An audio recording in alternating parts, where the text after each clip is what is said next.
Further in the video, giant jetpack rocket launcher, a new development by a scientist cameraman. Danger from giant skull dismantler skibidi toilet. The new series begins with an interesting moment where the plunger man stands on a mountain of toilets, which seems to symbolize the number of enemies he has destroyed. Next, we see that the cameramen are actively moving around the city and have already reached the area that was not badly affected by the fighting. The same tank we saw in the previous episodes is moving with them. The cameramen with rifles and black jackets move with the tank. In my opinion, they are moving towards the likely location of the Titan speakerman.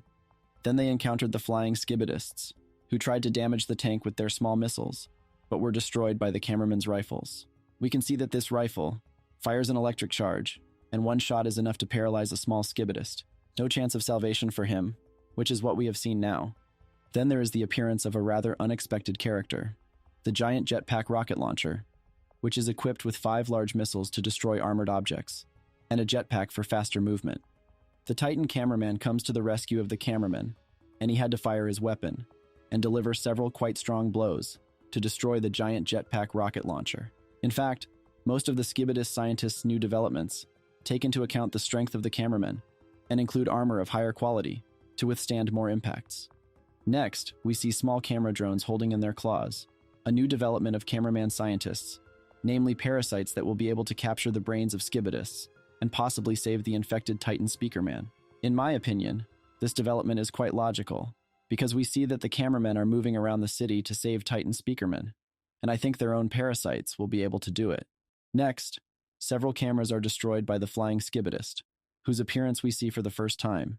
It is equipped with a cannon specifically for the destruction of small objects, but it disappears just as quickly to avoid being destroyed by Titan cameraman. Next, we see the appearance of a new character, giant skull dismantler skibidi toilet. Its armor is invulnerable to electric shocks, and it got its name because of the high toxicity of its breath, which even eats through armor. With this green liquid that came out of his mouth, he destroys the tank of the cameraman. He also destroys 2 cameramen. Some rumors believe this toilet is the undead version of giant blind flamethrower skibidi toilet because of its similar appearance.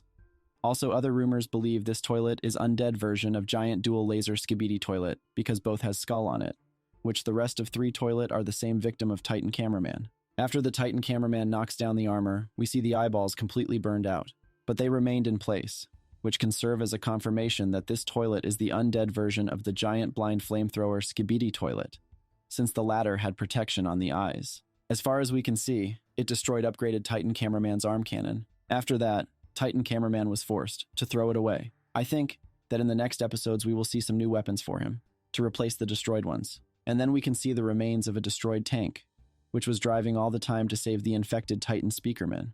So strong was the poison that was poured on the tank that it is now beyond repair. And we see the reaction to this from Titan cameraman. He is shocked. Speaking of theories, I have formed my own opinion. I think that giant skull dismantler skibidi toilet is a new development of scientist skibidi toilet, and it is a revived version of giant blind flamethrower, or giant dual laser skibidi toilet, because both of them came into contact with Titan cameraman and were damaged by fire from its core. We can also see that the toilet itself was damaged, which suggests that the giant skull dismantler was most likely already involved in the fighting and was still destroyed by fire.